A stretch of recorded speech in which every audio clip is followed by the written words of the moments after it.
In One Piece episode 1174, the army controlled by Ai attacks Brook while losing their minds. A sharp, lethal blow approaches in a straight line. Brook immediately raises his shield and blocks the blow head-on. However, the attack launched by Gunko is far more powerful than he could have imagined. The shield creaks loudly with the impact, and Brook's body is twisted inside and blown away beyond the rubble.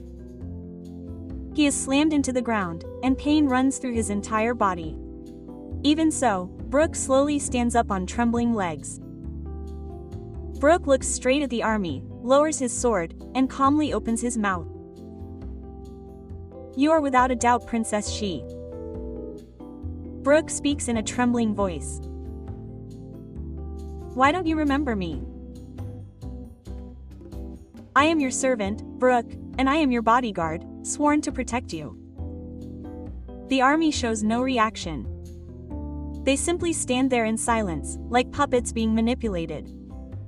Even so, Brook continues speaking. "When she was young, the princess loved my music very much. Even on nights when she was tired from fighting or sleepless nights, you would always show a gentle smile when you listened to music." Brook lowers her eyes as if reminiscing. Of all the songs, this New World was her favorite. Saying this, Brook slowly begins to sing in a calm voice. She gently and carefully hums the New World's battle song. At that moment, the army's movement stops slightly. Her hazy eyes waver, and memories sealed deep in her chest react slightly. With the battle song, the emotions of her childhood come back to light. Music resonates in the emotion. And a skeleton smiles gently. The army's lips move slightly. "Brook." The moment she speaks that name, the light of emotion definitely returns to her eyes.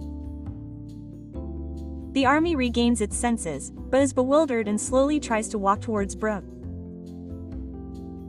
However, the next moment, the air distorts, and the control of Ai tightens the grip on the army even more. She suddenly clutches her head and cries out in intense pain. Memory and control collide, and the army's body trembles. The reason that was beginning to return is once again sunk into the deep darkness. Gunko once again reverts to being completely controlled by duty. Gunko, who has been controlled by duty, slowly raises one arm with a strange look in his eyes. The next moment, strange magic gathers in his hand and a giant gun takes shape. Bunko points the heavy gun at Brook without hesitation.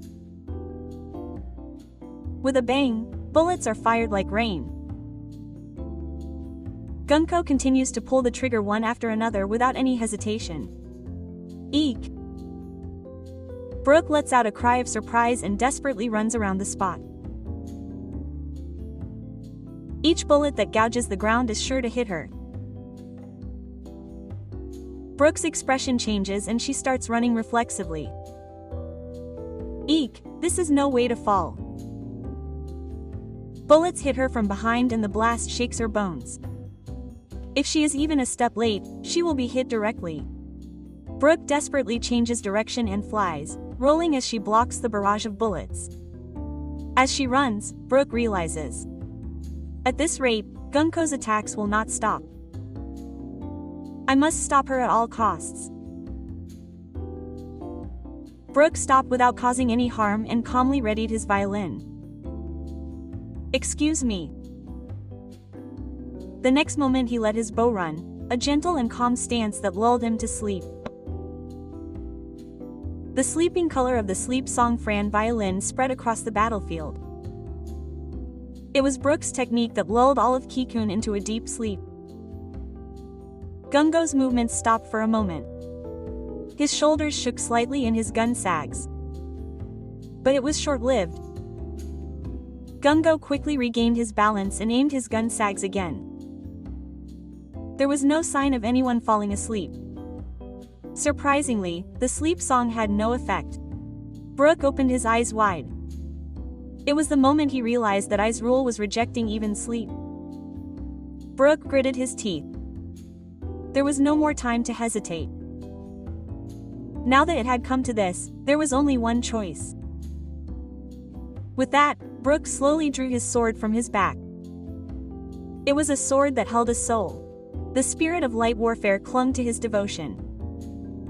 The surrounding air suddenly cooled and a white mist rose. Please sleep, Frozen. Brooke stepped forward and swung his sword in one go. The slash released from the Flare's Dom Reduction Soul Sword, while clad in the light of battle, traced a miracle like a frozen keyboard, flying towards Gungo. However, Gungo reacted immediately, causing a thick grimoire to appear on his opponent. A page was turned, and a giant fireball was summoned along with a shadow.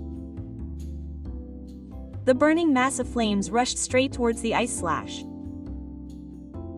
The next moment, ice and fire collided head-on.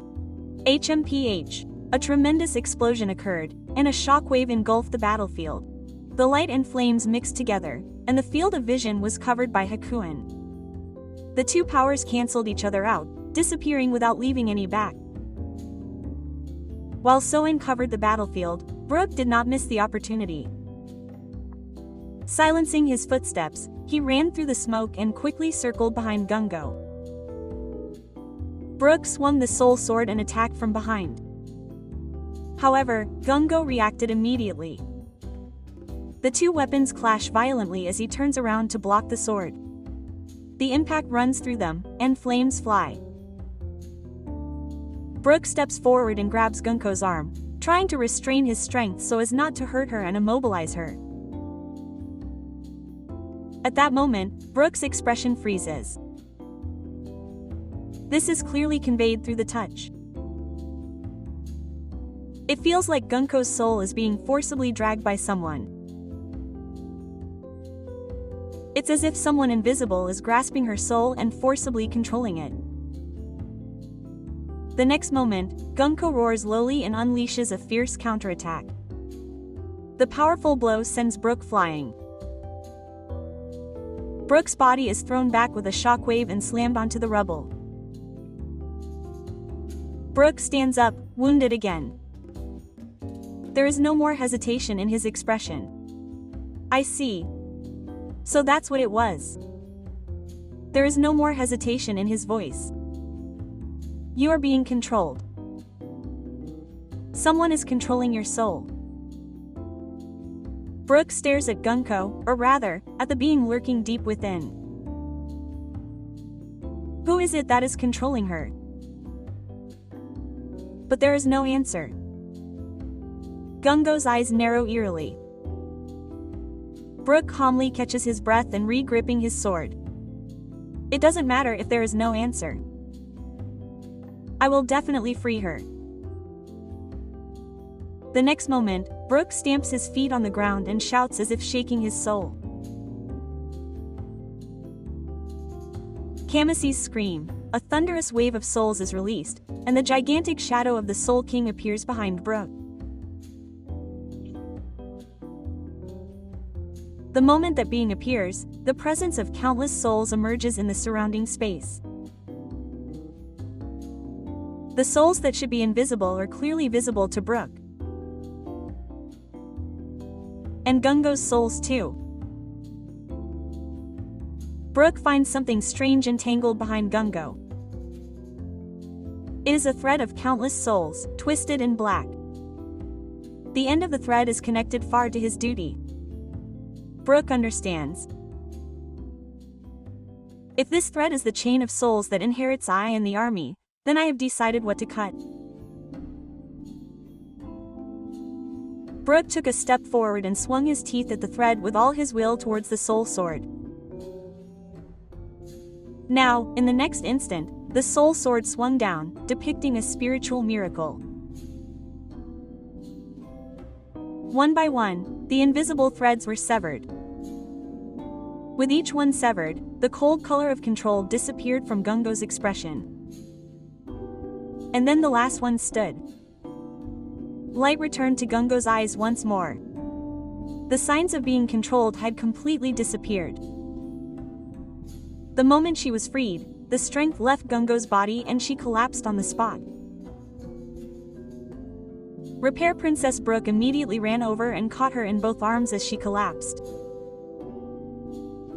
Bunko exhaled in a trembling voice, then laughed with tears streaming down her face.